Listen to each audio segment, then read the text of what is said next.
রাসূলুল্লাহকে জালিম মুশরিক কাফের বেঈমান নিষ্ঠুর পাষাণেরা আমার নবী পাককে তায়েফের জমিনে মেরে রক্তাক্ত করে অজ্ঞান করে দিয়েছিল। এ নবীর উম্মত উম্মতিরা, আল্লাহ নবীর পক্ষে থাকবে বলবে, নায়ের পক্ষে থাকবে বলবে, বাধা হবে না, জুলুম হবে না। কেমন তুমি তাহলে পক্ষে রয়েছো? কেমন তুমি তাহলে নায়ের পক্ষে রয়েছো? আমার আল্লাহ তোমাকে পরীক্ষা নেবে, যেমন বেলাল হুজুরকে পরীক্ষা নিয়েছিল। হযরত বেলাল গোপনে গোপনে গোপনে গোপনে আমার রাসূলুল্লাহর কাছে এসে ইমানে নূরে কালেমা পড়ে ইসলাম কবুল করে, আল্লাহ নবীর পক্ষে চলে যায়। বেলালের অন্তরে ঈমান রয়েছে, দুনিয়ার কেউ জানে না। বেলালের দুনিয়ার মনিব ছিল উমাইয়া, তখন মানুষ কিনা বেচা হতো। আল্লাহ নবী তো এই দাসত্ব প্রথাকে বন্ধ করে দিয়েছে।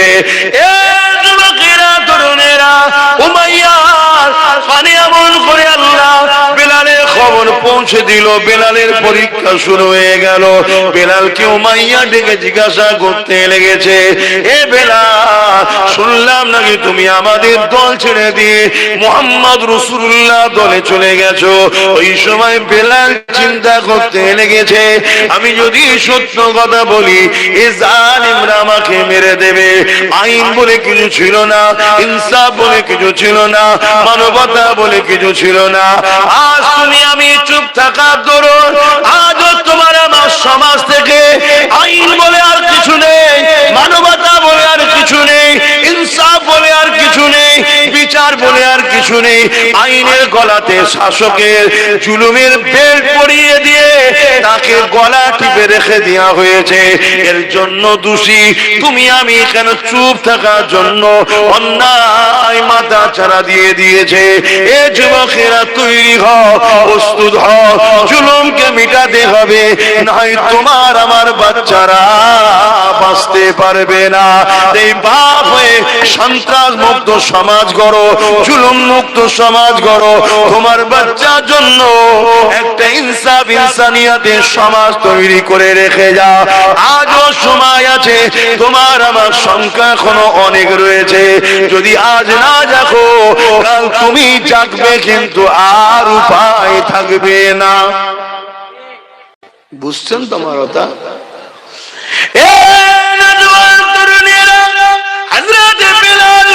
চিন্তা করতে লেগেছে, আমি যদি সত্য কথা বলি জালিম আমাকে মেরে ফেলবে, মিথ্যা কথা যদি বলি আল্লাহ নারাজ হয়ে যাবে। ওই সময় বেলালও বলেছিল, আশহাদু আল্লা ইলাহা ইল্লাল্লাহ ওয়া আশহাদু আন্না মুহাম্মাদান আবদুহু ওয়া রাসূলুহু। এই কথা শুনে উমাইয়া রেগে গেল, এ জালিম বেলাল রে, আমি তোমাকে খরিদ করেছি, তুমি আমার কেনা গোলাম। ক্ষমতা এখন আমাদের হাতে, যা খুশি তাই করতে পারি, তোমাকে মেরে ফেলতে পারি। বেলাল, কোন বিচার তুমি পাবে না, কেউ বাধা দিবা থাকবে না।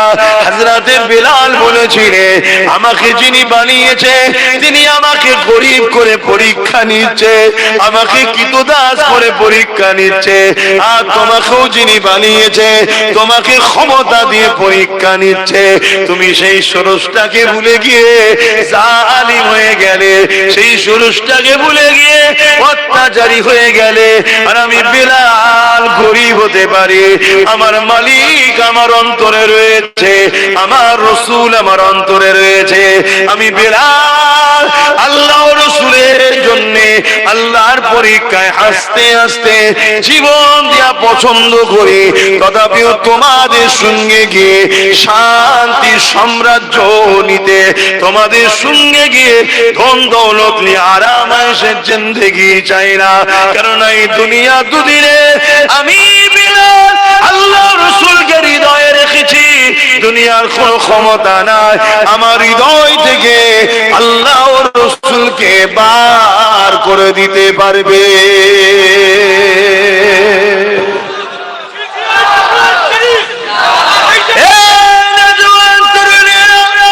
এই কথা যখন জালিম শুনলো, জালিমের এলান হয়ে যায়। বেলালের কোমরে লোহার বেড়ি পড়ালো, পায়ে বেড়ি পড়ালো, বাঁধলো, গলায় বেল পরিয়ে নিল, যেমন করে গৃহপালিত পশুগুলোকে টেনে টেনে নিয়ে যাওয়া হয়।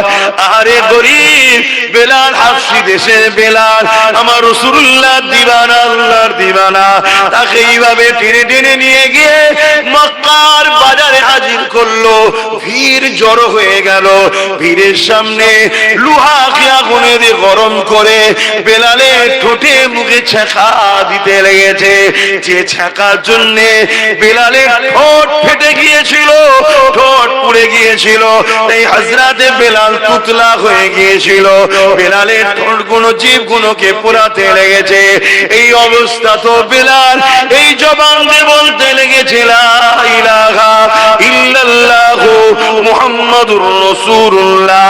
এ যুবক, মন দিয়ে শোনো, এখন পাপ তোমার কোমর পর্যন্ত উঠেছে।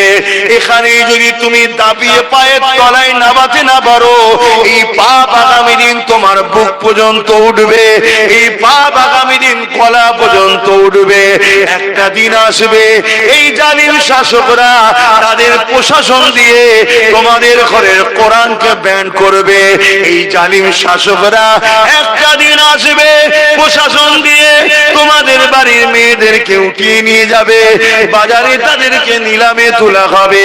একটা দিন আসবে এই প্রশাসন দিয়ে এই জালিম শাসকরা তোমার আমাকে জোর করে বলবে, আল্লাহ ছেড়ে দে, নবী ছেড়ে দে। তুমি এখন ভাবছো তারা না হয় আমার মসজিদ নিচ্ছে, আমি আমার ঘরে নামাজ পড়ে নেব। এদের লক্ষ্য তোমার মসজিদ মাদ্রাসা লিবা নয়, এদের লক্ষ্য হলো তোমাদেরকে মেরে দেওয়া, তোমাদেরকে শেষ করে দেওয়া। তার প্রথম পেহচানটাকে এরা মিটাতে লেগেছে, তারপরে তোমাদেরকে টার্গেট করবে। কারণ এরা জানে যতদিন তোমার আমার মধ্যে আল্লাহ রাসূলের মহব্বত আছে, এদের অন্যায় সাম্রাজ্য টিকে থাকতে পারবে না। এরা যে ফেরাউনের মতো আজও খোদা হতে চাইছে, নমরুদের মতো আজ এরা খোদা হতে চাইছে। এরা গরিব, অসহায়, দুঃখী অন্য ধর্মের মানুষকে তো কৃতদাস দাসী বানিয়ে দিয়েছে, কিন্তু উম্মতে মুহাম্মাদি তোমাকে আমাকে কিন্তু কৃতদাস বানাতে পারেনি। তাই এরা যেমন করে হোক তোমাকে আমাকে মিটিয়ে দিবার চেষ্টা করছে। সেদিন বেলাল হুজুরের ওপরে মক্কার বাজারেতে নানা দিক দিয়ে অত্যাচার শুরু হয়েছে। কেউ পাথর ছুঁড়ে মারে, কেউ রড দিয়ে মারে, কেউ বেড়ি দিয়ে মারে, এমন করে চারিদিক থেকে বেলালকে মারে। আরে কেন মারিস রে? কি করেছে রে? বেলাল কি চুরি করেছে? না চুরি করেনি। খুন করেছে? না করেনি। কেন তাহলে মারিস? বেলালের অপরাধ কি? রেপ করেছে? না করেনি। তাহলে কি অপরাধ করেছে? বেলাল মুহাম্মদ রাসূলুল্লাহর সাথে চলে গেছে। হে মুহাম্মদ রাসূলুল্লাহ, ইনসাফের নাম, ইনসানিয়াতের নাম, মানবতার নাম, প্রেমের নাম, অধিকারের নাম, সর্বধর্মের মানুষের পক্ষে লড়াই করা ব্যক্তির নাম হলো মুহাম্মদ রাসূলুল্লাহ। সেই মুহাম্মদ রাসূলের দিকে চলে গেছে, এই জন্য বেলালকে মারা হতে লেগেছে। এই যুবকেরা আজকে দিনও রেপিস্টকে গলায় ফুলের মালা দেওয়া হয়, আর সায়েন্টিস্টদের ঘরে জেলে ভরা হয়। আজকে দিনের খুনিদের ঘরে নেতা বানানো হয়, আর শিক্ষকদের ঘরে মেরে জেলে ভরা হয়।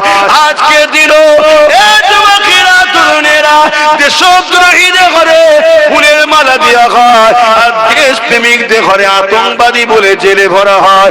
হাওয়া কিন্তু বুঝতে হবে, হাওয়া যদি না বুঝতে পারো তাহলে কঠিন বিপদ যখন এসে যাবে তখন আর কিছু করা থাকবে না।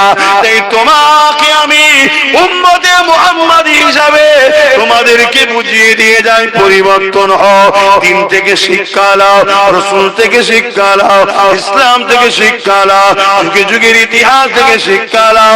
হযরতে বেলালের উপরে এত জুলুম হয়েছে, কিন্তু তথাপিও বেলাল আল্লাহ রাসূল ছেড়ে দেয়নি। আরো জোরে বলুন সুবহান।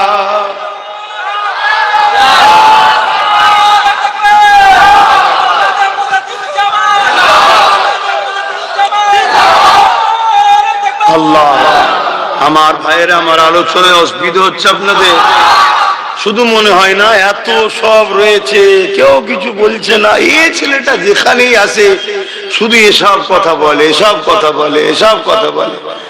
দেখেন, অনেকে বলতে চায় কিন্তু তারা বিভিন্ন কারণে হয়তো বলতে পারে না।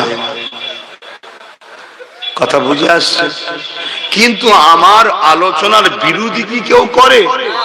হাতে গোনা কিছু লোক ছাড়া বিরোধী করে না। যারা বিরোধী করে খেয়াল করে দেখুন, তারা আজকে জালিম শাসকদের সঙ্গে মুখে মুখ দিয়ে কথা বলে।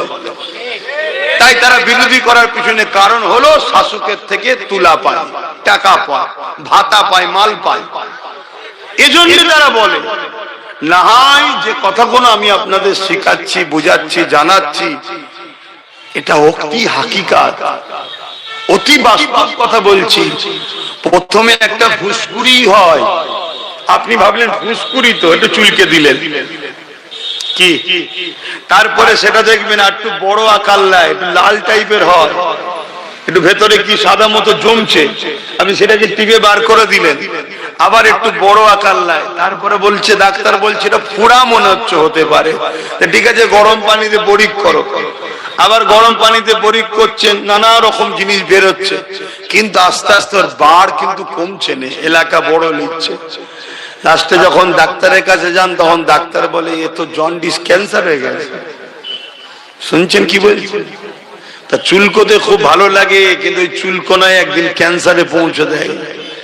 তো ফুসকুড়ি থেকেই ট্রিটমেন্ট করতে হবে। গাছ যখন বিষাক্ত গজাচ্ছে, কি গোড়া সমেত তুলে ফেলে দাও, না ওই গাছের ফল তোমার আমার ছেলে খেয়ে একদিন মরবে। কিছু বুঝতে পারছো? হ্যাঁ, আর এলাকায় যতগুলো বিষাক্ত গাছ আছে প্ল্যান করো, টার্গেট করো, দেখো কোথায় কোথায় আছে, সুযোগ পেলে ধরে তুলে ফেলে দাও একেবারে।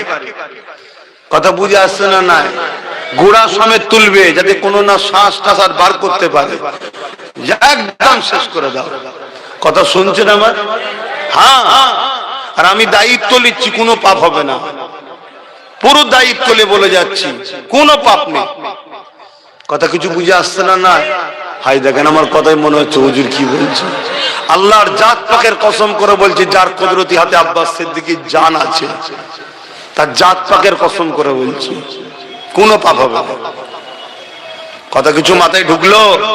হ্যাঁ, কেন ঘরে মে আগ লাগি হ্যায় ঘর কি চারাক সে, ঘরে আগুন লেগেছে কিসে? ঘরে যে বাতিটা জ্বলছিল তাতে।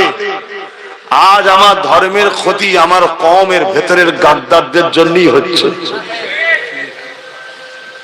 কথা কিছু বুঝছেন না? বুঝেন কি গো, বুঝেন তো নাকি? এ কথা বলতে গেলে আমার মেজ হুজুরের একটা কথা মনে পড়ে যায়, একটু বলি নাকি? না আবার অসুবিধা আছে?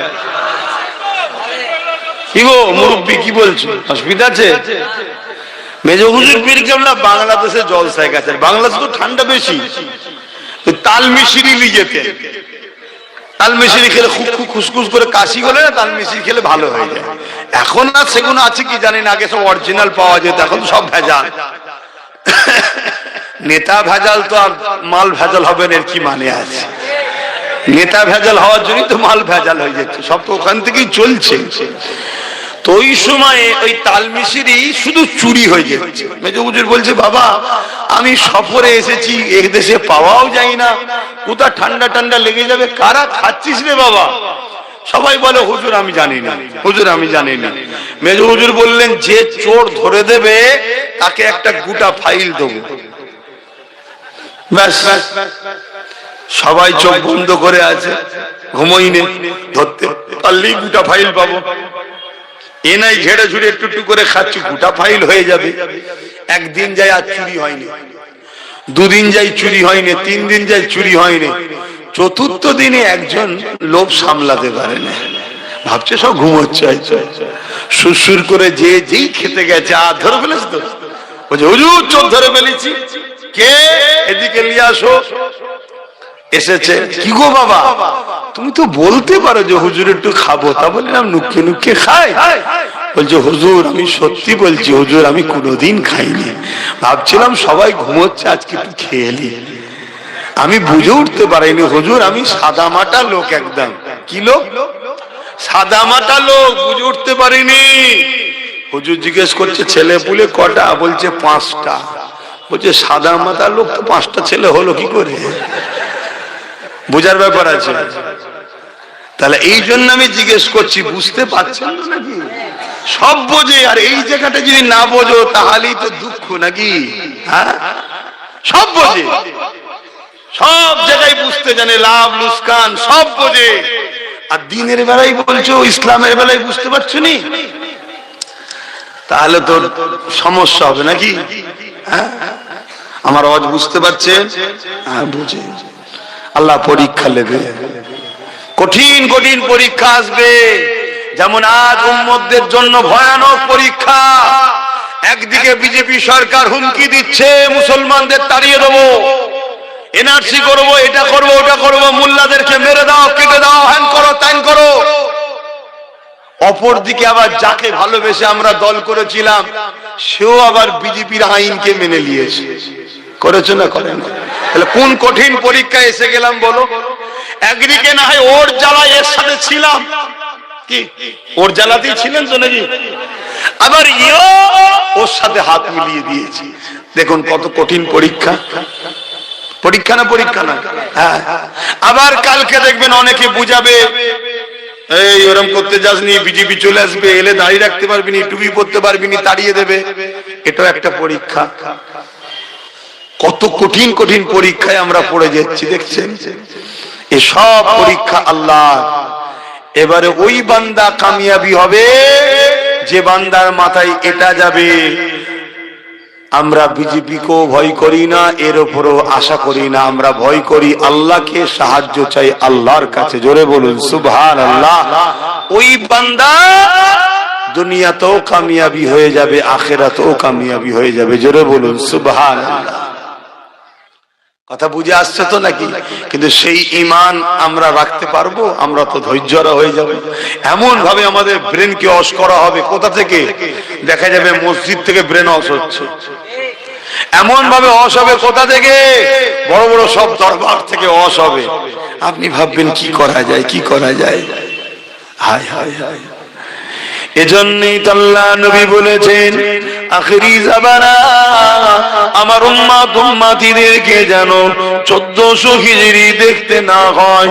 কেন? আমার উম্মতরে আখিরি জামানায় এত ফিতনা হবে, এত ফাসাদ হবে, হাতের তালুতে আগুন রাখার থেকেও ঈমান বাঁচানো বড় কষ্ট হবে। হাতের তালুতে আগুন রাখতে পারবেন? এর থেকেও কষ্ট ঈমান বাঁচানো। তাহলে কি হবে?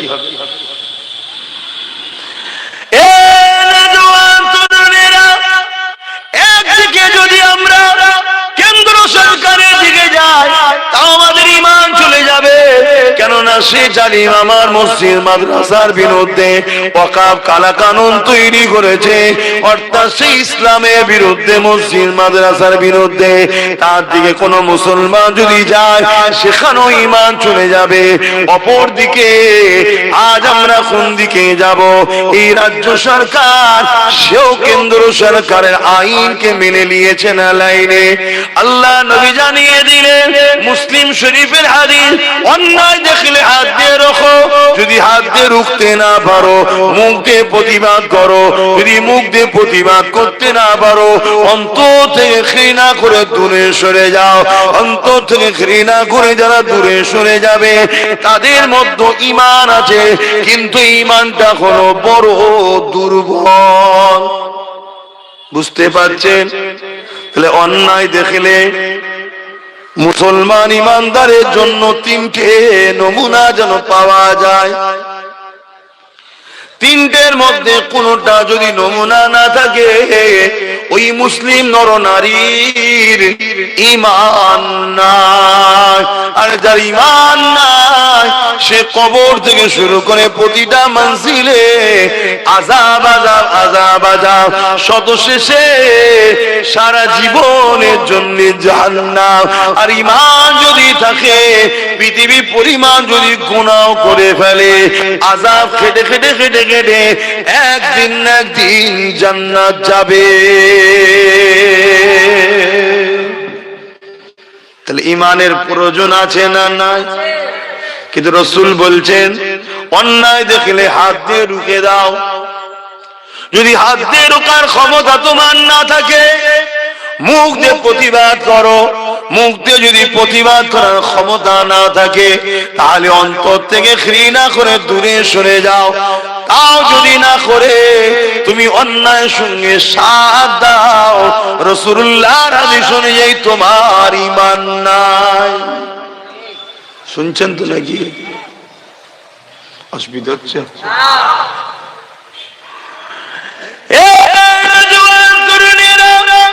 যুগে যুগে আমরা মসজিদ বানিয়েছি গাটের পয়সা, মেহনতের হালাল পয়সা দিয়ে। ধনী লোকরাও যদি দান করে, হালাল পয়সা থেকে দান করে। আমরা মুসলমানদের কাছ থেকে এমন করে নিজেরা মেহনতের পয়সা দিয়ে মসজিদ, মাদ্রাসা, কবরস্থান, ঈদগাহকে বানিয়েছে। আজকের দিনে আমাদের ইমানের পরীক্ষা আল্লাহ নিচ্ছে। এই মসজিদ মাদ্রাসাকে মিটাবার জন্য কেন্দ্র সরকার চক্রান্ত করছে, হ্যাঁ কি না? এটা ইমানের পরীক্ষা। বান্দা তোরা কি করিস দেখবো। আমি আল্লাহ আমার দিনের জন্য যথেষ্ট। এ যুবকেরা, এ আমার নবী পাকের প্রেমিকেরা, যুগে যুগে আল্লাহ পরীক্ষা নিয়েছে। এমন করে যে যখন ইসলামের বিরোধী করেছিল, শরাবকে আবার জায়েজ করে দিয়েছিল, নিকায়ে মোতাকে আবার জায়েজ করে দিয়েছিল, কন্ট্রাকচুয়াল বিবাহ 1 মাসের জন্য, 1 বছরের জন্য, যেটা আমার রাসূলুল্লাহ হারাম করে দিয়েছিলেন, এটাকে নতুন করে এজিদ আবার এটাকে প্রতিষ্ঠিত করে দিয়েছিল। ইমামে হোসাইন পাক বললেন, এজিদ রাজনীতির নামে ইসলামের বিরোধী করছে, তার সঙ্গে আমি হোসাইন কখনো আপোষে যেতে পারি না। তার বিরোধী করতে শুরু করে দিলে, যখনই বিরোধী শুরু করলো, এজিদ ইমামে হোসাইন পাককে বলতে লাগলো, এ হোসাইন, মক্কা মদিনা তুমি নিয়ে নাও, বাকি সব জায়গা আমার থাকবে, তুমি আমার বিরোধী করো না। ইমামে হোসাইন পাক বলেছিলেন, তামাম কায়নাত হলো আমার নানা জানে, তুমি আমাকে মক্কা মদিনার কি দেখাচ্ছ? আমি হোসাইন আমার নানা দিনের দুশমনের সঙ্গে আপোষ করতে পারি না। এই লড়াই এমন জায়গায় দাঁড়িয়ে গেল, ইমামে হোসাইন পাককে জালিমরা শহীদ পর্যন্ত করে দিল। আমার ইমামে হোসাইন পাক শহীদ পছন্দ করলো, কিন্তু নানা দুশমনের সঙ্গে সাপোর্ট করলো না। এ উম্মতে মুহাম্মাদি সেদিনও দুটো দল ছিল, একটা হলো এজিদ বাহিনী, যারা হলো শয়তানের দিকে, আর একটা হলো হোসাইনের দিকে, যারা হলো রহমানের দিকে। এজিদ ছিল জালিম শাসক। আজ তোমাদেরকে জিজ্ঞাসা করি, আমরা হোসাইনের দিকে না এজিদের দিকে? আওয়াজ দিয়ে বলো।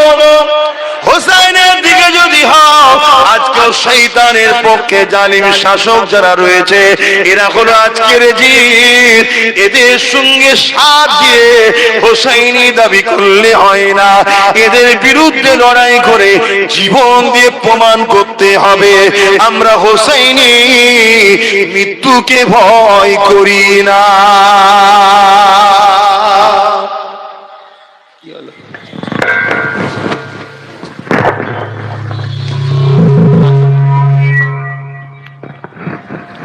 दुरूद शरीफ अल्लाहुम्मा सल्ली अला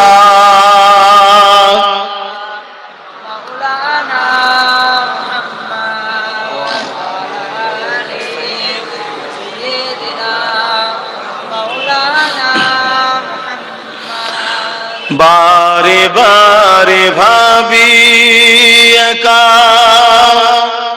বসে নিরালাই রে,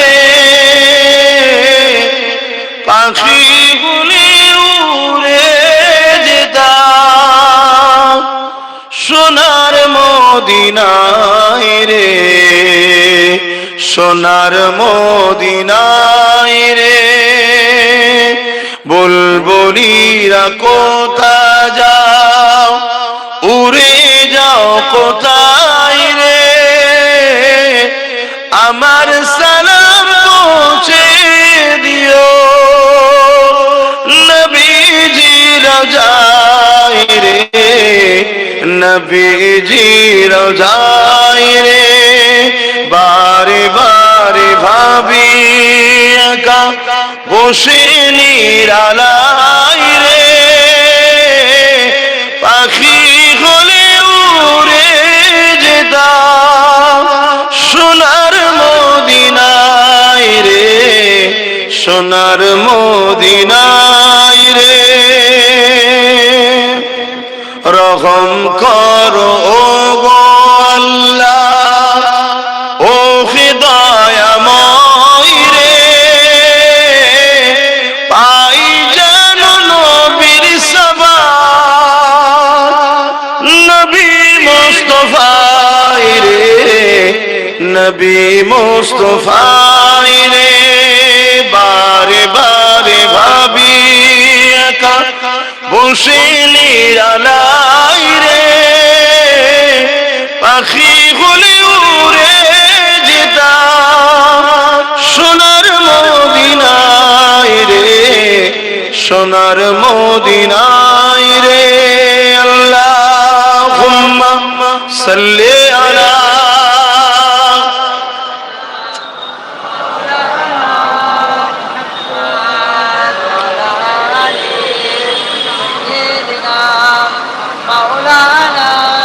আমার আব্বা ভাইরা মায়েরা বোনেরা কি অসুবিধা হচ্ছে নাকি বাপ ভাইদের আমাদেরকে আল্লাহ পরীক্ষা নেবে না আমাদের সামনে সবথেকে বড় ভয়ঙ্কর পরীক্ষা হলো ইসলামের দুশমন যারা ওয়াকাফকে মিটাচ্ছে তাদের হাত থেকে ওয়াকাফকে বাঁচানো এটা পরীক্ষা না পরীক্ষা না সেদিন আমার রাসূলুল্লাহর খাতমে নবুয়তের বিরোধী করেছিল মুসাইলামাতুল কাজ্জাব 10,000 সাহাবাদেরকে নিয়ে আমার রাসূলের সাহাবী হযরত আবু বকর সিদ্দিক খাতমে নবুয়তের পক্ষে নিজের বুকে তাজা খুন ঢেলে দিয়ে আমার রাসূলের খাতমে নবুয়তকে মর্যাদাকে হেফাজতের জন্য লড়াই করেছিলেন জোরে বলুন সুবহানাল্লাহ আমি তো আপনাদেরকে বলবো না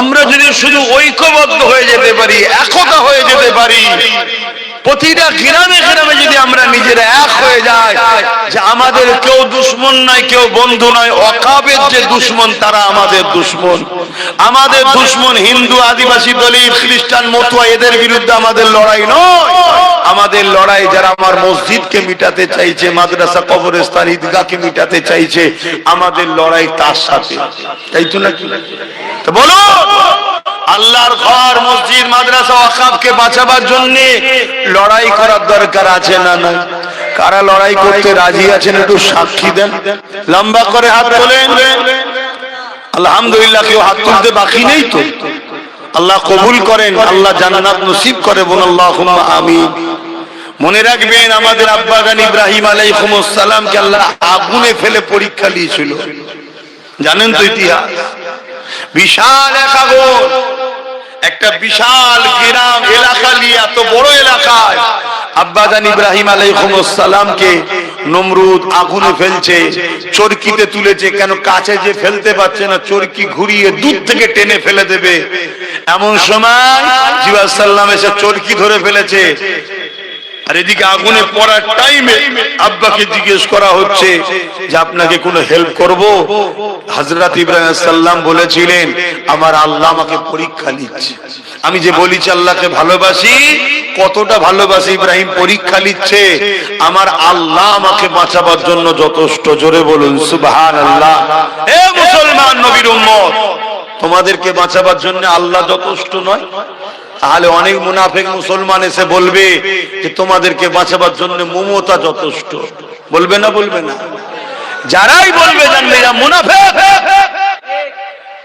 কথা বুঝে আসছে না না আমাদের বাঁচাবার জন্য যথেষ্ট কে জোরে বলুন কে যদি এর উপরে প্রথম থেকে আমরা আমল করতাম তাহলে আজকে কেন্দ্র সরকার এই আইন করার সাহস পেত না কিন্তু আমরা বলেছিলাম যখন কলকাতার রেড রোডে মমতা দাঁড়িয়ে বলল বিজেপির হাত থেকে সারা দেশে রুখবো আমি বিজেপির হাত থেকে সারা দেশে রুখবে কে বলছে আমি উড়িষ্যায় লাশ হয়ে চলে এসছে ওনার রুকার ইচ্ছা আছে গুজরাটে লাশ হয়ে চলে এসছে উনি রুখছে বোম্বাইয়ে লাশ হয়ে বাংলায় ফিরছে, উনি রুখছে?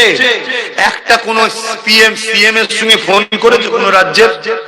আমি বাংলা সিএম বলছি,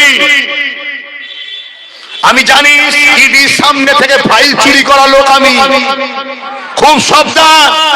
একটা কেউ বলেছে? অতএব আমার রাজ্যের কোন ছেলে যদি আর একটা মরে, তাহলে এই রাজ্যে যা আছে সব পাঠিয়ে দেবো, ওইগুলোকে নিয়ে চলে আসবো। একটা হুমকি দিলে সব রাজ্য ঠান্ডা হবে না? হবে না? বলেছে? তাহলে এই যে বলছিল যে বিজেপির হাত থেকে পুরো দেশে বাঁচাবো, বললে হতো যে বাংলায় বাঁচাবো, ঝোঁকের মাথায় পুরো দেশ বলে দিয়েছে। আর আমরাও হাঁ করা ভাবছি তাই হবে। কথাই কষ্ট হয়ে গেল নাকি? খুব কুড়ি বলবো, ভালো ধারে বোঝে। তাহলে আজকে যদি আমরা তার উপরে ভরসা না করতাম, তাহলে আজকে কেন্দ্র সরকার কিন্তু আইনটা করতে পারতো না। কেন? ভেতরে ভেতরে এর এমপিরা সব ভেতরে ভেতরে ভোট দিয়েছে, সামনে নাটক করছে, লড়াই করছি, ভেতরে ভেতরে ভোট দিচ্ছে সব। আমি তো চ্যালেঞ্জ করছি, ভোট বার করো। সব ভেতরে ভেতরে ভোট দিয়েছে। কথা মাথায় ঢুকছে? এসব খবর তো আপনারা রাখেন না। 12টা ভোট বেশি পড়েছে, 12টা এলো কোথা থেকে? এই 12টা ভোট এলো কোথা থেকে? তো মন দিয়ে শোনে। আজকে সেই জায়গায় চক্রান্ত করে সবগুলো করা হচ্ছে। আজকে যদি আমরা আল্লাহর উপরে ভরসা করি, আমার আল্লাহ আমাদের জন্য যথেষ্ট নয়? আব্বা জান ইব্রাহিম আলাইহিস সালামকে যখন নমরুদ আগুনে ফেলে দিল, আল্লাহ জানিয়ে দিলেন আগুন আমার ইব্রাহিমের জন্য আরামদায়ক ফুলের বাগান হয়ে যায়।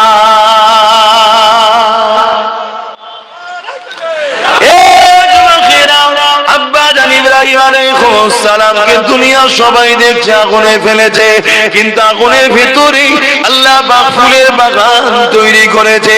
যে আল্লাহ ইব্রাহিম নবীর জন্য আগুনের ভেতরে ফুলের বাগান বানাতে পারে, সেই আল্লাহর উপরে ভরসা রেখে আমরা যদি এক মুঠো হতে পারি, তাহলে আমাদের সামনে যত বাধা আসুক না কেন, সব বাধাকে ভেঙে ইনশাআল্লাহ আমরা আমাদের মসজিদ, আমাদের ঈদগাহ, আমাদের কবরস্থান, আমাদের ওয়াকফকে ইনশাআল্লাহ আমরা বাঁচাতে পারবো। এই বলে দিয়ে যায় আল্লাহর উপরে ভরসা করে। কেন? আমার রাসূলুল্লাহ জানিয়ে দিয়েছে, আমার বড় ভয় হয় আমার উম্মতের ক্ষতি প্রকাশ্য দুশমনেরা করতে পারবে না, আমার উম্মতের ক্ষতি মুনাফিক ছদ্মবেশীরা করে দেবে। কেন্দ্র সরকার হলো মুনাফিক, এই প্রকাশ্য জালিম, আর রাজ্য সরকার হলো মুনাফিক। শুনছেন তো নাকি? হ্যাঁ, এই মুনাফিকই করেছে আমাদের সাথে। বলেছিল যে আমি থাকতে এই রাজ্যে ওয়াকফ লাগু, আর আমি বেঁচে থাকতে এসআইআর হতে। মরে গেছে নাকি? আল্লাহ বালা কবে যে যাবে, কথা বুঝছেন না? বোঝেন? আবার অনেক আমার কওমের ভাই আছে, বলে আমরা মুসলমান, বলে না? বলে না? এই মমতার বিরুদ্ধে বললে তাদের কষ্ট হয়। শুনছেন আমার কথা? অথচ আমার কোরআনের বিরুদ্ধে একজন ফোরপাস মাতাল বলল, আমার কওমে সেই সব নেতাদের কোনো কষ্ট হয়নি। তোমাদের এলাকায় অনেক অর্থশালী পয়সাওয়ালা লোক আছে, পয়সা দিয়ে গুন্ডা কিনে নিরীহ মুসলমানদের উপর জুলুম করে, মারে পেটে। খোদা তো একবার বিউজুলিতে ফেলেছিল, আবার বার হয়ে গেছে। ও যদি হিদায়েত চাইতো খুব ভালো না, এবার যেদিন আল্লাহ ধরবে ওর আর রেহাই নেই। ও গরিবদের উপর জুলুম করে। ও যদি সত্যি ওর অন্তরে ঈমান থাকে, আমি জানতে চাইছি মমতার বিরুদ্ধে বললে তোর কষ্ট হয়, তাহলে আমার কোরআনের বিরুদ্ধে বললো তুই একটা কেস করলি না কেন? এটা প্রশ্ন তো নাকি? বা তোমাদের এলাকায় যেসব মুসলিম এমএলএ গুলো আছে, এরা মমতার বিরুদ্ধে বললে রাস্তায় নামে। এই যেমন ফাইল চুরি করে যখন পালাচ্ছিল, রাস্তায় নেবে আন্দোলন করেছে না করেনি? এই জোরে বলো। চোরের হয়ে এরা রাস্তায় নামে, কিন্তু কোরআনের বিরুদ্ধে যখন কথা বললো, ওইদিকে আরেকজন ইসলামে নাকি রেপ করা ভালো ভালো কাজ বললো অর্জুন সিং, এদের বিরুদ্ধেই মুসলমান এমএলএ গুলো রাস্তায় নেমেছিল। কেন?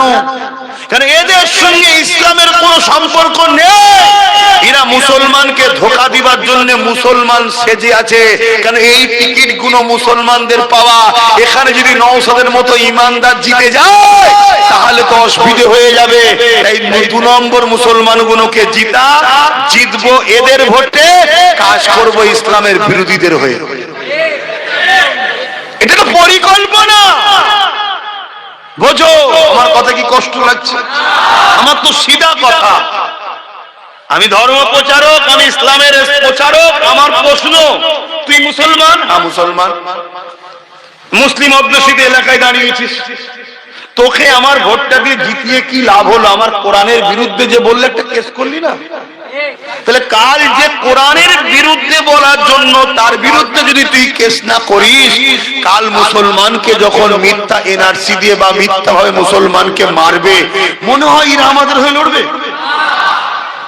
কেন? আমাদের দাম বেশি না কোরআনের দাম বেশি মুসলমানের কাছে? তো তুই কোরআনের যখন সাথ দেবে নি, মুসলমানের সাথ দেবে মনে হয়? এগুলো ভাবো, এগুলো ভাবো, বোঝো। আমার কথায় কষ্ট হলো? পয়সা পয়সা দেয় নাকি? বোঝার চেষ্টা করো। কিন্তু একটাই দেখো, নবী বংশের ছেলে একটাই জিতেছে। তোমরা জানো কি জানি না, এসআইআর এর ব্যাপারেও কেস করেছে সুপ্রিম কোর্টে। তোমাদের জানা আছে কি জানি না, এসআইআর এর ব্যাপারেও কেস করেছে, যদি কোনো সাধারণ মানুষ হয়রানি যাতে না হয়। আবার এনআরসির ব্যাপারেও করেছে। আবার যখন কোরআনের বিরুদ্ধে বলল, তার নামেও মামলা করেছে। তাই তোর পিছনে সবাই লেগে গেছে। নতুন করে দেখলাম আর একটা নাকি বেরিয়েছে, কে কখন এ ধরে, কখন ও ধরে, কখনো সে ধরে। আদৌ তুই মুসলমান না বেঈমান এখনো তো বুঝতে পারছি না।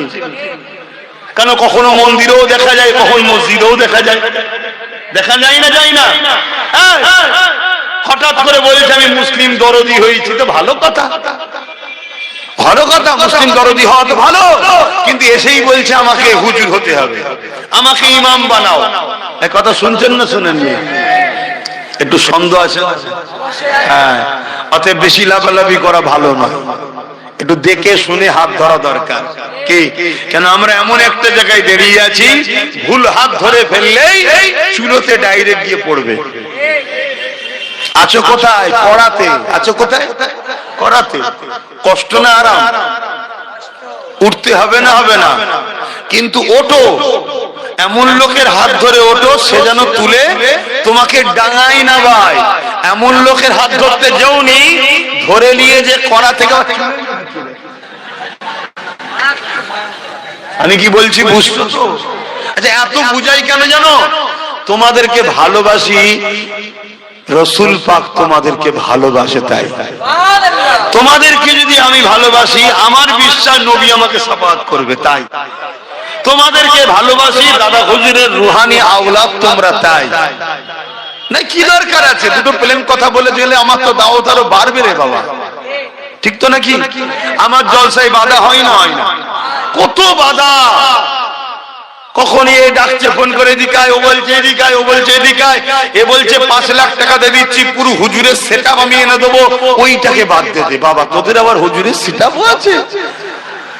তার মানে বুঝতে পেরেছেন, সেই ব্রিটিশ আমলে একদল লোককে ব্রিটিশরা নিয়ে যে আন্দামান সেলুলার জেলে রেখেছে, কালা পানির শাস্তি দিয়েছে। আবার ব্রিটিশরা একদল মৌলানাদের ঘরে মাসে মাসে মাইনেও দিত। ব্যাপারটা কি? কথা কিছু মাথায় ঢুকছে? আজকে যেটা ঘটছে এটা নতুন নয়। যদি নতুন হতো না হয় তোমরা বুঝতে পারো না, আলাদা কথা।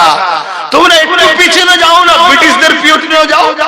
ব্রিটিশদের সময় এই ভারতবর্ষে আব্দুল আজিজ মুহাদ্দিস দেহলভী রাহমাতুল্লাহ আলাইহি যখন ফতোয়া দিল ব্রিটিশদের বিরুদ্ধে লড়াই করা ফরজ, ওই সময় ব্রিটিশরা দেখলো হাই সর্বনাশ, এবার তো টিকা মুশকিল। এবার তো টিকা মুশকিল। কেন? মুসলমান ফরজ তো করতেই হবে, নাই তো কবিরা গুনাহ হবে, জাহান্নামে যেতে হবে। তাহলে মুসলমান তো উঠে পড়ে লাগবে। ব্রিটিশ দেখলো আমার তো পিঠের চামড়া তুলে ফেলবে পারে, তাহলে কি করা যায়? ব্রিটিশ চট ছেড়ে দিল। লুবি বক্তা, দুবি মলি সাহেব, লুবি মুফতি কে আছে দেখ, কার হুজুর হবার শখ আছে দেখ, একটু হুজুর থেকে মলি সাহেব ধর। কথা বুঝছেন না? বোঝেন না? হ্যাঁ, হুজুরের বেলায় মুরগির রান, আমার বেলায় মুরগির ঠ্যাং। সে শুকনোটা ঠ্যাং খাওয়ার হুজুর কে আছে দেখ, কোন মুফতি সাহেবের লোক আছে একটু হুজুর হবা দেখ, ধরে লিয়ে ওকে। ব্রিটিশরা চর পেটিয়ে দিল, সব ধরে ধরে ধরে ধরে খবর হয়ে গেল। ব্রিটিশ তাদেরকে পয়সা দিল, লিজাও লিজাও লিজাও। কি করতে হবে? আব্দুল আজিজ মুহাদ্দিস দেহলভির বিরুদ্ধে ফতোয়া দাও। ও ভুলভাল বলছে, কোথায় আছে ব্রিটিশদের বিরুদ্ধে লড়াই করা ফরজ? কোরআন হাদিসের কোথায় আছে? ব্যাস ফতোয়া শুরু হয়ে গেল। দুটো গ্রুপ হলো না? হলো না? জোরে বলে। ঠিক তেমনই ইতিহাস জানতে হবে। আজকে যখন আব্বাস সিদ্দিকী বলল দিদি মোদিকে ভোট দিয়ে হারাম, ভোট দিলে ঈমান চলে যাবে, আমার বিরুদ্ধে একদল ফতোয়া দিয়েছে না যায়নি? কোথা পেয়েছে, কি হয়েছে, সব বাজে কথা, এসব চলবে না বলছে না? বলেন সেদিন ব্রিটিশ টাকা দিয়েছিল, আজকে ব্রিটিশদের বোন ডেকেছে এইদিকে আয়, এলে টাকা লিজা টাকা লিজা টাকা লিজা, আব্বাসের বিরুদ্ধে বল, আব্বাসের বিরুদ্ধে বল, বলছে না? বলেন। আমি তো বলছি তোদের হাতে সব ক্ষমতা। আমার এই ফতোয়াকে কাটার জন্য ব্রিগেড একটা ডেট কর, আর আমি যাব, প্রমাণ করে দেবো দিদি মোদিকে যারা ভোট দেবে তারা বেঈমান জাহান্নামী হয়ে মরবে। আমি প্রমাণ করে দেবো, আজকে প্রমাণ করবে। একটু শুনবে? কারা কারা শুনতে চাও একটু হাত তুলে সাক্ষী দাও। শুনতে চাইছো? অসুবিধা নেই তোমার? যা করে খাচ্ছিলাম হুজুর খাওয়াটাও বন্ধ করে দেবে মনে হয়। কে বলেছে হুজুর বন্ধ করতে এসছে? তোর মন যেতে খেয়ে জাহান্নামে জানা, কিন্তু আমার বাপ, আমার মা, আমার ভাই, আমার বোনকে বুঝাবো না? বুঝাবো না? তুই যদি আমার না হো, যা পারিস করবে যা। আমার রাসূলুল্লাহ দিনের জন্য তোর যদি দিলে দয়া না থাকে, ময়া না থাকে, তোর মধ্যে ঈমান তো আগে থেকেই নেই রে, তুই যত খুশি খা না। কিন্তু যাদের দিলে ঈমান আছে, বোঝে না, সাথ দিচ্ছে, এগুলোকে বোঝানো দরকার আছে না নাই? কি গো, ঠিক বলছো তো? প্রথমে হাদিসটা কি বললাম মুসলিম শরীফের? অন্যায় দেখলে হাত দিয়ে রুখে দাও। অন্যায় দেখলে হাত দিয়ে বলুন রুখে দাও। যদি হাত দিয়ে রুখতে না পারো, মুখ দিয়ে অন্যায়ের প্রতিবাদ করো। যদি প্রতিবাদ করতে না পারো, অন্তর থেকে ঘৃণা করে দূরে সরে যাও। আর অন্তর থেকে ঘৃণা করে দূরে সরে যাওয়ার সময় রাসূল বললেন এটা হলো বড় দুর্বল ঈমান। বড় দুর্বল ঈমান, একদম ঈমানের কমজোরি আলামত হলো এটা, অন্তর থেকে ঘৃণা করে দূরে সরে যাওয়া। আর এর আগে আরো দুটো নমুনা কি আছে? হাত দিয়ে রুখবে না মুখ দিয়ে প্রতিবাদ করবে। দ্বিতীয় নম্বর কথা, আল্লাহ রাসূল বললেন মিশকাত শরীফের হাদিস, কেউ জালিম জানার পর, কেউ জালিম জানার পর কোন মুসলমান যদি ওই জালিমকে শক্তিশালী করার জন্য সাথ দেয়, ওই মুসলমানটা আল্লাহ নবী বলছে ইসলাম থেকে বেরিয়ে যাবে। যে ইসলাম থেকে বেরোয় তার ঈমান থাকে। দুটো হাদিস সামনে রাখলাম, এবারে বলি অসুবিধা হচ্ছে? বলুন, কেন্দ্র সরকার 2025 ওয়াকফ কালা কানুন যেটা করেছে, এটা সংবিধানের পক্ষে না বিরুদ্ধে? এক নম্বর, এটা আমার ইসলামের পক্ষে না বিরুদ্ধে? এটা জুলুম না জুলুম নয়? এটা অন্যায় না অন্যায় নয়? রাসূল বললেন অন্যায় দেখলে হাত দিয়ে। তাহলে কেন্দ্র সরকারের এই কালা কানুন, সংবিধান বিরোধী কানুন, ইসলাম বিরোধী কানুন, মসজিদ মাদ্রাসা কবরস্থান ঈদগাহকে মিটিয়ে দিবার চক্রান্তের কানুনকে রাসূলুল্লাহর হাদিস অনুযায়ী ঈমানের বৈশিষ্ট্যের মধ্যে প্রথম বৈশিষ্ট্য হলো হাত দিয়ে রুখতে হবে। যদি হাত দিয়ে রুখতে নাও পারি, কেন্দ্র সরকারের কালা কানুনের বিরুদ্ধে মুখ দিয়ে প্রতিবাদ করতে হবে। তোমার এই আইন মানছি না, তোমার এই কালা কানুন মিটিয়ে যাক মানছি না, এইভাবে প্রতিবাদ করতে গিয়ে যদি জেল হয় জেলে যেতে হবে, মার হয় মার খেতে হবে, যা হয় হবে। ঈমানকে বাঁচাবার স্বার্থে তোমাকে প্রতিবাদ করতে হবে। যদি প্রতিবাদ করার ক্ষমতাও তোমার না থাকে, কমসে কম কেন্দ্র সরকারের কালা কানুনের বিরুদ্ধে ঘৃণা করে দূরে সরে যেতে হবে। আর এই দূরে সরে যাওয়াটাও যারা করবে তাদের ঈমানটা কমসে কম আছে, কিন্তু বড় দুর্বল। এই তিনটের মধ্যে কোনটা না করে কোন মুসলমান যদি এরপরও কেন্দ্র সরকারকে ভোট দেয়, তার মানে সাথ দিল, তাহলে তার মধ্যে ঈমান আছে মনে হয়। এই জোরে বলো, বুঝে বুঝে বলছেন তো? রাসূল পাক সাল্লাল্লাহু আলাইহি ওয়াসাল্লামের হাদিস এটা। তাহলে তুমি ক্ষমতা নেই হাত দিয়ে রুখার, ঠিক আছে, মুখ দিয়ে প্রতিবাদ তাও করতে পারোনি, ঠিক আছে, আরে অন্তত ঘৃণা তো করো। তা না করে তুমি ওকে ভোট দিচ্ছ, তাহলে তুমি মূলত মসজিদ মাদ্রাসার বিরুদ্ধেই ভোট দিলে। যে মসজিদ মাদ্রাসার দুশমন হয় তার ঈমান থাকে।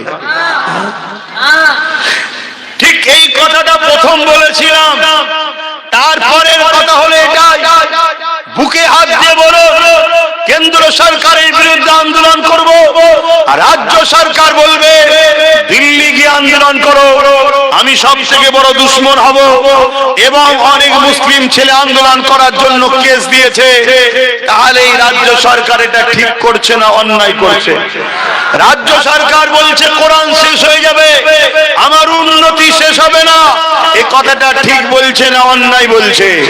রাজ্য সরকার রেশনের মাধ্যম দিয়ে নিরীহ নবীর উম্মতদের ঘরে পোশাক খাইয়ে কাফের বানাবে, এটা ঠিক করছে না অন্যায় করছে? রাজ্য সরকার স্লোগান তুলেছে ধর্ম যার যার, উৎসব সবার, ধর্ম যার যার, উৎসব সবার। আরে উৎসব তো ধর্মকে কেন্দ্র করে হয়। যে ধর্মে গায়রুল্লাহর উপাসনা করা হয় সেই উৎসবের সঙ্গে কোন মুসলমান যদি বলে এটা আমারও উৎসব, ওই মুসলমান মুশরিক কাফের হবে না? হবে না। রাজ্য সরকার আমাদের ঘরে চাকরি দিল না, পড়া দিল না, পজিশন দিল না, অধিকার দিল না, উপরন্তু আমাদের ঘরে বেঈমান মুশরিক কাফের বানাচ্ছে, এটা ঠিক করছে না অন্যায় করছে? রাসূলুল্লাহর হাদিস, অন্যায়ের বিরুদ্ধে হাত দিয়ে লড়তে হবে। আবার রিসেন্ট এই কয়েক মাস আগে আবার রাজ্য সরকার কেন্দ্র সরকার এসে ওয়াকফ কালা কানুনকে মেনে নিয়েছে না নেয়নি? জোরে বলো। তাহলে কেন্দ্র সরকার আইন করেছে, এই আইনকে অ্যাকসেপ্ট করে বাংলায় লাগু করছে। তার প্রমাণ দুর্গাপুরে বোলডুজার দিয়ে মাদ্রাসা ভেঙেছে, নদিয়ায় বোলডুজার দিয়ে ঈদগাহ দখল এখনো চলছে। মন দিয়ে শোনে, জেনে রাখে, তাহলে ও যেমন ইসলাম বিরোধী করে, সংবিধান বিরোধী করে আইন করেছে, এও সেই আইনকে সাপোর্ট করে সংবিধান ও ইসলামের বিরোধী হয়েছে না হয়নি? রাসূলুল্লাহর হাদিস অনুযায়ী অন্যায়ের বিরুদ্ধে হাত দিয়ে লড়ো, ওর বিরুদ্ধেও লড়তে হবে, এর বিরুদ্ধেও লড়া দরকার আছে না নাই? যেমন রাসূলুল্লাহর হাদিস, হাত দিয়ে যদি লড়তে না পারো মুখ দিয়ে প্রতিবাদ করতে হবে, ওর বিরুদ্ধেও করতে হবে, এর বিরুদ্ধেও করা দরকার আছে না নাই? ঠিক তেমনই অন্তর থেকে ঘৃণা যদি প্রতিবাদ করতে নাও পারো, ওর বিরুদ্ধেও যেমন অন্তর থেকে ঘৃণা, এর বিরুদ্ধে অন্তর থেকে ঘৃণার দরকার আছে না নাই? যেমন ওকে ভোট দিলে ঈমান থাকবে না, একেও ভোট দিলে ঈমান। জোরে বলো, আরো আওয়াজ দিয়ে বলো। রাসূলুল্লাহর হাদিসের বিরুদ্ধে কেউ যাবে? কারা কারা যেতে ইচ্ছে আছে হুজুরের হাদিসের বিরুদ্ধে? যাও না, তোমার এলাকায় বেরোবে, দেখবে ভোটের সময় সব দেখা যাবে, দেখে নিয়ে বুঝে নেবে এ মুসলমান ঘরে জন্ম নিয়েছে, মুসলমান ঘরের ছেলে, কিন্তু এ দুনিয়াদারের জন্য বেঈমান হয়ে গেছে। এই সব মুসলমান জান্নাতে যাবে? তাসলিমা নার্সির নাম শুনেছেন না শোনেননি? মুসলমান ঘরে জন্ম হয়েছে না হয়নি? ওর ঈমান আছে? সালমান রুশদি মুসলমান ঘরে জন্ম হয়েছে না হয়নি? ঈমান আছে? এরকম কত রয়েছে রে বাপ। সেই পরীক্ষা শুরু হয়েছে আল্লাহর পক্ষ থেকে। এখন আমার শেষ কথা, নবীর দ্বিতীয় হাদিস, যে জালিম জানার পর কোন মুসলমান যদি তাকে সাথ দেয় ক্ষমতায় শক্তিশালী করার জন্য, সেই মুসলমান ইসলাম থেকে বেরিয়ে যাবে যে বেরিয়ে তার ইমান থাকে। এবারে বলুন, কেন্দ্র সরকার মসজিদ মাদ্রাসা ওয়াকফকে মিটাতে চাইছে, এটা জুলুম না জুলুম নয়? রাজ্য সরকার এটা করছে, জুলুম না জুলুম নয়? তাহলে এই দুই সরকারকে কেউ যদি ভোট দেয়, শক্তিশালী করার জন্যই তো ভোট দেয়, সেই মুসলমানের কি ঈমান থাকবে, ইসলামে থাকবে? রাসূলুল্লাহর হাদিসটা তো শোনানো দরকার। আমার এই কথা শুনে 10টা বাপ, 10টা মা, 10টা ভাই হলো ঈমান হারা থেকে বাঁচতে পারে তো নাকি? আমার কথাই কারা একমত? দিদি মুদিকে ভোট দেবেন না? একটু হাত তুলে সাক্ষী দেবেন। হাত লম্বা করে তোলেন, লম্বা করে হাত তুলে রাখবে। এবার একটু দেখুন কেউ হাত তুলতে বাকি আছে কি, পাশাপাশি দেখুন কেউ হাত তুলতে বাকি আছে কি দেখুন। কেউ যদি হাত না তোলে তার সঙ্গে আমাদের কোনো ঝগড়া নেই, তার সঙ্গে ঝগড়া আমরা করব না। হাত নামান, তার সঙ্গে আমরা ঝগড়া করব না। কি করব? শুধু জেনে নেব এ ওয়াকফের দুশমন, দিদি মুদির লোক, আমাদের লোক নয়। ঠিক তো নাকি? এবারে বলুন, দিদি মুদি আলাদা না এক? জোরে বলেন। পিশাবটা নাপাক না পাক, আর মদটা নাপাক না পাক? মদ কাপড়ে লেগেছে, পিশাব কাপড়ে লেগেছে বলে মদ দিয়ে ধুলে পাক হবে? তা মুদিকে রুকার জন্য এই নাপাক দিয়ে রুকবেন? আমার কথা ভুল হচ্ছে নাকি? এবার যদি বলেন তাহলে কি করব? একটাই লাঠি সবার ঘুম হারাম করেছে না করেনি? ওয়াকফকে বাঁচাবার স্বপ্ন আছে না নাই? বাঁচাবার রাস্তা দুটো। অসুবিধা হচ্ছে? একটু বলবো, বাঁচাবার রাস্তা দুটো। যদি আপনাদের কোন রাস্তা থাকে বলবেন, আমি শুনবো। আর একটা আপনাদেরকে আইন জানিয়ে দিই, আমার দেশ হলো যুক্তরাষ্ট্রীয় কাঠামো। কথা বুঝে আসছে? ল্যান্ড যে জমির বিষয়ে রাজ্য সরকার যদি কেন্দ্র সরকারকে জমি না দেয়, এক টুকরো ঢিলাও কেন্দ্র সরকার রাজ্য থেকে নিয়ে যেতে। তাহলে রাজ্য সরকার যদি আইনটাকে না মানত, ক্ষমতা ছিল না এই রাজ্য থেকে এক টুকরো মাটি নিয়ে যেতে পারত। কিন্তু মানা ছাড়া, না মানা ছাড়া তো উপায় নেই। কেন মানতে হবে? যখনই মানবে না অমনি বলবে ভাইপোকে তুলে আনবো। শুনছেন না শোনেননি? তাহলে ও ভাইপোর জন্য আমার মসজিদ কুরবানি করে দিচ্ছে, মাদ্রাসা কুরবানি করে দিচ্ছে, আর আমরা হাত করে বসে বসে দেখবো? কথা বলেন, দেখবেন? আপনারা লড়াই করতে পারবেন তো? আপনাদের কিচ্ছু করতে হবে না। যে যার গ্রামে 10-12টা যেগুলো আছে, আমি দোয়া করছি প্রথম আল্লাহ ওদের হিদায়েত করুক। যদি হিদায়েত না হয়, বাস ওই কটাকে শুধু সাইজ করে দিলেই তো হয়ে যাবে। কোনো অসুবিধা নেই। এটা মসজিদ মাদ্রাসা বাঁচাবার লড়াই রে বাবা। তুই যদি মসজিদের দুশমন হোস, তোর বিরুদ্ধে লড়াই করবো না করবো না? তুই যদি আমার মাদ্রাসার বিরুদ্ধে দাঁড়াস, তোর বিরুদ্ধে লড়াই করবো না করবো না? এই তো আস্তে আস্তে দেখছিলাম লুঙ্গি পরে, মনে হয় 60 বছর বয়স হবে, চাচা বক্তব্য দিচ্ছে দিদির পক্ষে। তো ওর উপরে দয়া করলে হবে? কথা বলেন। আমার বাপও যদি ইসলামের বিরুদ্ধে দাঁড়ায়, তার বিরুদ্ধে লড়াই করতে হবে। এর নাম ইসলাম। কথা বুঝে আসছে না? আর এটাই তো আল্লাহর পরীক্ষা। যদি পরীক্ষায় পাস করতে পারো, লড়াই যদি করতে পারো, আল্লাহ সাহায্য করবে। হাতে তোমাদের হবে, বিজয় তোমাদের হবে। আর যদি না পারো, মনে রেখে দিও আল্লাহ তোমাদেরকে সাহায্য করবেন যখন এই জালিমরা তোমাদেরকে কাটবে। আমার কথা ওপেন। ভালো লাগলে নেবে, না ভালো লাগলে না নেবে। লড়াই আজ থেকে করিনি আমি। যখন চুচুড়ার মসজিদ মাদ্রাসায় তালা মারা হয়েছিল, তখন আমার কোনসা দল ছিল, কি ছিল, তারপরেও লড়াই করে মসজিদ মাদ্রাসা খুলিছি না খুলিনি? আমি সব বুঝি, কিন্তু আমার ধর্মের উপরে আঘাত দিলে আমার হেড অফিসার ঠিক থাকে না। কথা বুঝে আসছে না? নাই। আমার জমি লিয়েছিস, যা, চল আল্লাহ বিচার করবে। আমার চাকরি নিয়েছিস, যা, আল্লাহ বিচার করবে। আমার ভাত রুজি কেড়ে নিয়েছিস, যা, আল্লাহ বিচার করবে। আমার বাপকে গাল দিয়েছিস, মাকে গাল দিয়েছিস, যা, আল্লাহ বিচার করবে। কিন্তু কোরআন, ইসলাম, নবী আর আল্লাহ, এখানে কোনো কম্প্রোমাইজ নেই। আমার কথায় একমত তো? আগামী দিন কোরআনের পক্ষে, ইসলামের পক্ষে, ওয়াকাফের পক্ষে আমরা লড়বো। যারা ওয়াকাফের দুশমন তাদের বিরুদ্ধে আমরা লড়বো। এই লড়াইয়ে যদি আমার গ্রামের কোন মুসলিম নামধারী আমাদের সামনে আসে, তাদের উপরে এক জাররা পরিমাণ দয়া আমরা দেখাবো না। এই কথাই কারে একমত? একটু হাত তুলে দেখান। এই একমত তো নাকি? একদম ওপেন কথা বলে দিচ্ছি, তুমি তোমার বেঈমান নেতার গদির জন্য যদি আমায় মারতে পারো, আমি আমার খোদার ঘরের জন্য তোমার জন্য হাত কাঁপবে না।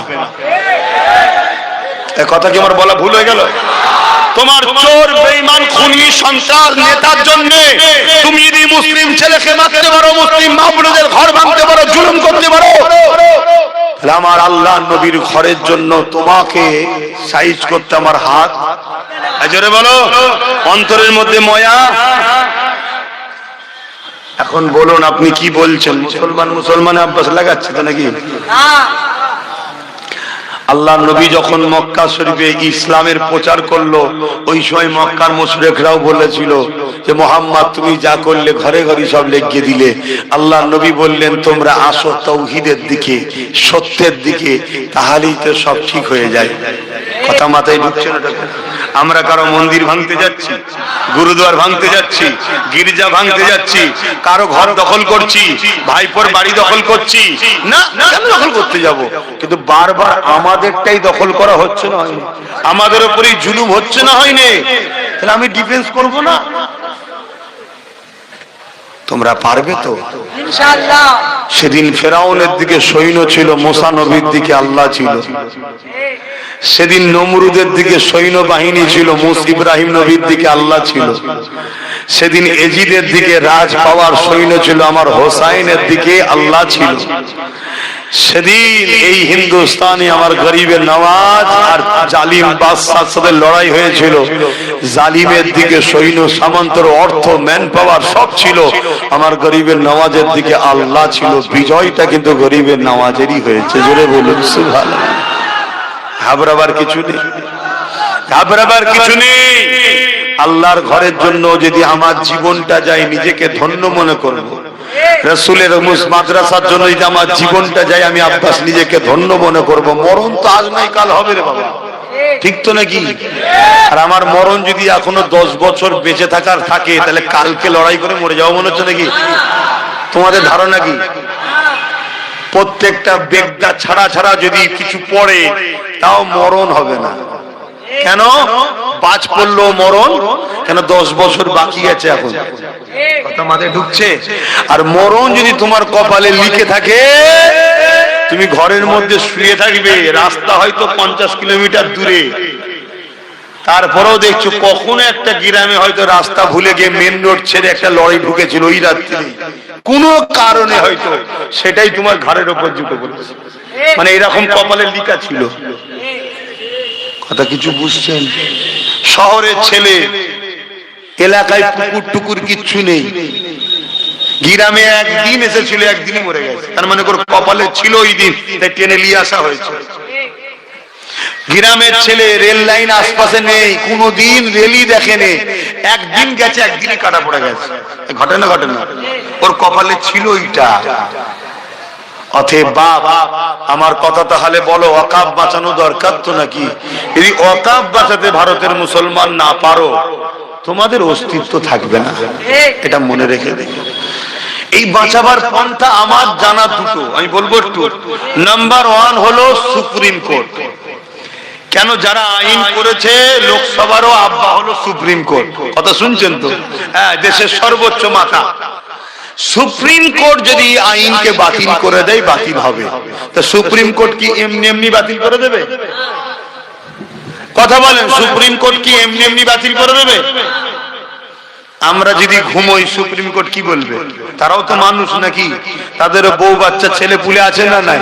যেমন বাবরি মসজিদের কেস করে ঘুমোচ্ছিলাম বলে আমরা রায় পেলাম না, তাহলে কেস যেমন করতে হবে, তেমন ট্রিটমেন্টটার যোগাযোগটা, আন্দোলনটা তেমন জারি, জোরে বলে রাখতে হবে। তাই কেস যেমন করতে হবে, আন্দোলন জারি যারা বলেছিল বিজেপির হাত থেকে মুসলমানকে বাঁচাবে তারা কেস করেছে তো? সরকার কেস করেছে? হ্যাঁ, তাহলে বলো সেই একজনই কেস করেছে, নওশাদ সিদ্দিকী। তা আগামী দিন কলকাতায় যাচ্ছ নাকি ওর ডাকে? কি গো, কলকাতায় যাচ্ছ তো নাকি? যাওয়া দরকার। যদি বলো কেন, ওখানেও দেখলাম ওয়াকাবের বিষয়ে একটা পয়েন্ট আছে। তাহলে ভিড় যত বাড়বে তত আন্দোলনটা প্রভাব দিল্লিতে পড়বে, এটা মাথায় রেখো। কাজ কাম তো রোজই আছে, যদি সময় পাও যাবে। তাহলে দ্বিতীয়, প্রথম নম্বর এটা কেস এবং আন্দোলন। দ্বিতীয় নম্বর হলো কি, কোন পাওয়ারে ওরা আইন করেছে ভাই? কোন পাওয়ারে? রাজ পাওয়ারে, এবং সংবিধানের বিরোধী আইন। তাহলে আমাদেরকেও রাজ পাওয়ার দখল করতে হবে, দখল করে আমরাও আইন করে ওয়াকাফকে ফিরিয়ে নেব। কথা বুঝে আসছে না? নাই। এবার শুরু করো তোমার রাজ্য থেকে। এই রাজ্যেই যদি তুমি বিধানসভাতে ক্ষমতায় থাকতে পারো, এখান থেকে বিল পাস করলে ব্যাস করে আইন আর চলবে না তো? এখান থেকে জমি নিয়ে যেতে পারবে না? কথা মাথায় ঢুকছে না? ঢোকে না? তাহলে সেই জায়গাগুলো তোমরা মাথায় রাখো। এর জন্যই আব্বাস সিদ্দিকী বলে যে তোমরা শক্তিশালী হও, রাজ পাওয়ার করো। এই বলার থেকে আপনারা অখুশি হন নাকি? তাহলে আমার একটা শেষ কথা, নওশাদ সুপ্রিম কোর্টে কেস চালাচ্ছে ওয়াকাফকে বাঁচাবার জন্য, এটা কি ভুল করছে? তাহলে ঠিক যখন করছে ওর সাথ দিয়ে দরকার আছে না? নয় ও একা, ওর সাথে যদি আরো 30-40টা হয়, ওর হাত মজবুত হবে না? হবে না? তাহলে ওয়াকাফ বাঁচাবার স্বার্থেও তো আমাদের উচিত ওর সাথ দেওয়া। বাকি আরো শিক্ষা, স্বাস্থ্য, অনেক কিছু রাজনীতিতে প্রয়োজন আছে, সেটা ভিন্ন বিষয়। একটা ধর্মগুরু হিসেবে জিজ্ঞেস করছি, ওয়াকাফ বাঁচাবার স্বার্থেও তো সাথ দেওয়া দরকার আছে না? নাই। কারা ওর সাথ দিতে রাজি আছে একটু হাত তুলে দেখাবে। আমি জোর করলাম? জোর করেছি? হাত নামাও। এই যে তোমাদের এলাকা, তোমরা যদি এক হয়ে যাও, তাহলে এখানে আশপাশে 5-6টা যা আছে সবই তোমরা পেয়ে যাবে। ঠিক নেবে? ঠিক। তোমরা যদি এক হয়ে যাও 5-6টা তো পেয়ে যাবে। তাহলে এইভাবে এরকম করে করে করে করে যদি 30-40টা ওর হাতে যায়, তারপরে এবার একদিন দেখবে পুরো চলে যাবে। কথা মাথায় ঢুকছে না? ঢুকে না? কোনো ভাববে, মাথায় রাখবে। এই যে কথাগুলো বললাম, কারো কোনো কষ্ট হলো? কারো মনের মধ্যে হয়নি তো যে হুজুর সবই ঠিক আছে, এই জলসায় এসে রাজনীতির কথা বলছে কেন? মাথায় ঢোকে না তো? আমি কয়েকটা কারণে বলি। প্রথম কথা হলো, ইসলামের রাজনীতি আছে না? নাই। দ্বিতীয় নম্বর কেন বলি, আমার বলার জায়গাতে এইটা। আমি তো হুজুর, আমি তো ওয়াইজি, আমি তো ইসলামের প্রচারক, আমার বলার জায়গা তো এটা। আর আমি বলছি কার বিরুদ্ধে? যারা ইসলামের দুশমন, তাদের বিরুদ্ধে বলছি। বড় বুকে হাত দে, দিদি মুদি ইসলামের দুশমন হ্যাঁ কি না? জোরে আওয়াজ দিয়ে বলো হ্যাঁ কি না? আল্লাহকে সাক্ষী রেখে বলো হ্যাঁ কি না? এরা ইসলামের দুশমন হ্যাঁ কি না? যারা হ্যাঁ বলছো হাত তুলে দেখো। তাহলে বলো ইসলামের দুশমনের বিরুদ্ধে বলার জায়গা এটা নয়? এখান থেকে ফেরাউনের বিরুদ্ধে বলা হয় না? হয় না? এখানে নমরুদের বিরুদ্ধে বলা হয় না? হয় না? এজিদের বিরুদ্ধে বলা হয় না? হয় না? চিঙ্গিস খানের বিরুদ্ধে বলা হয় না? হয় না? আবু জেল, উতবা, সাইবা, উমাইয়াদের বিরুদ্ধে বলা হয় না? হয় না? তারা কে ছিল? তৎকালীন সময় জালিম শাসক ছিল। তাহলে এখান থেকে যদি তৎকালীন সময়ের জালিম শাসকের বিরুদ্ধে বলা হয়, কেন? তারা ইসলামের দুশমন ছিল, মানবতার দুশমন ছিল, মনুষ্যত্বের দুশমন ছিল। তাহলে আজকের দিনেও যদি কেউ ইসলামের দুশমন, মানবতার দুশমন, মনুষ্যত্বের দুশমন থাকে, তার বিরুদ্ধে এখান থেকে বলা যাবে না? যাবে না? কোনটা? তাই বলছি। অনেকে ফেরাউনের বিরুদ্ধে বলে, নমরুদের বিরুদ্ধে বলে, সাদ্দাতের বিরুদ্ধে বলে। আরে মৌলানা মুফতি সাহেব, ফেরাউনের বিরুদ্ধে বলছিস কেন? ফেরাউন ইসলামের দুশমন ছিল, জালিম শাসক ছিল। নমরুদের বিরুদ্ধে বলছিস কেন রে? না, নমরুদ জালিম শাসক ছিল, কওমকে জানানো দরকার।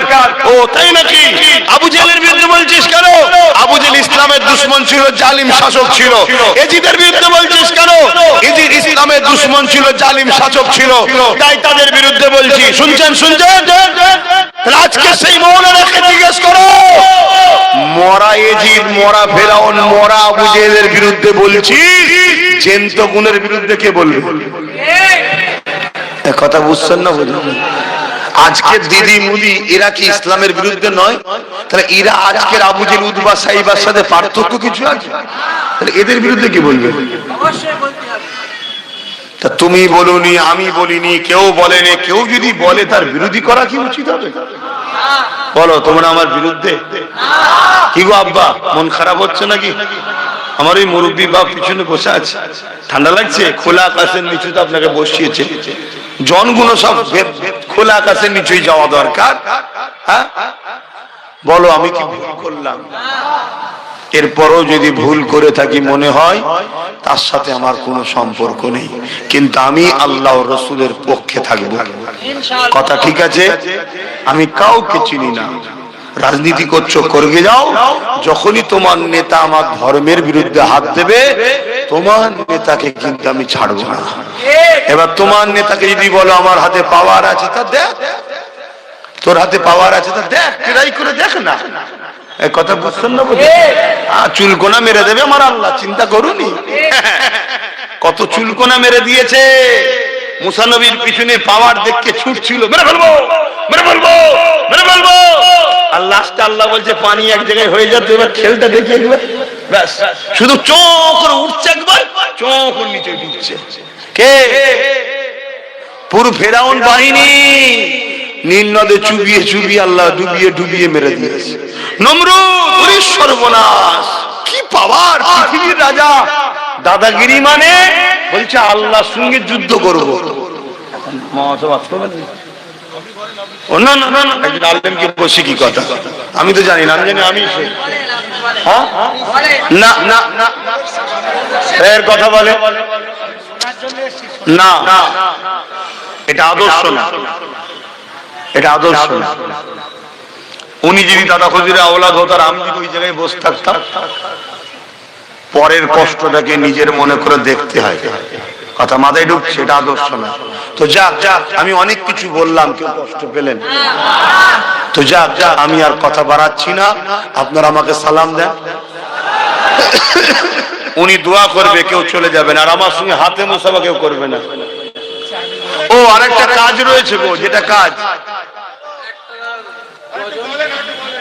তোর দাঁতটাকে ভাঙলো, আরে সর্বনাশ, আস্তে একটা এই কাজটা একটু করে দিই।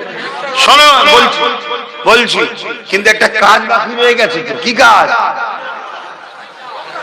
আরে বলবে তো, পকেটে হাত দিবা, পকেটে হাত দেওয়া কাজ কি হয়েছে? ও ঠিক আছে বলে দেবে। 18ই মাঘ মাদ্রাসা, ও বড় গোপরে একটা মাদ্রাসা করছে, আমি জানেন তো, 18ই মাঘ জলসা আছে, আপনারা সকলে যাবেন, ওই 8টা 10টা পর্যন্ত, 8টা 9টা পর্যন্ত হবে। শোনেন, এই ছেলেরা যাচ্ছে, যার যা খুশি একটু দিয়ে দেন, যার যা খুশি, কেউ উঠবেন না, মনে দুঃখ করবো। হ্যাঁ কি এটা ইন্তেকাল করেছে, আহা আল্লাহ, আরো কজন 5 জন করলো, আল্লাহ কবুল, আল্লাহ জান্নাত নসিব করে দাও। ছেলে করে কি হলো তোরা? দরুদ শরীফ আল্লাহুম্মা সাল্লি আলা, আল্লাহ জান্নাত। এই ছেলে বড় হলে একটু নলেজ শিখতে দেবে। ধরো যাদের হৃদয়ে আছে আল্লাহর ভয়, তারা কখনো ভুলে যায় না। আল্লাহর প্রেম ছাড়া এই দুনিয়া কারো কাছে কোনো কিছু চাই না। যাদের হৃদয়ে আছে আল্লাহর ভয়, তারা কখনো ভুলে যায় না। আল্লাহ প্রেম ছাড়া এই দুনিয়া কারো কাছে কোনো কিছু চাই না। কি হলো তোমাদের?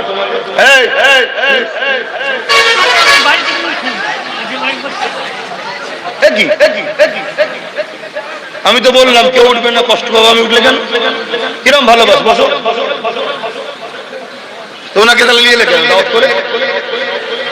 আর তোমাদের এই জন্য আলেমে আলেমে আমাদের, আমার সঙ্গে কেউ জলসা করতে চাইছে না।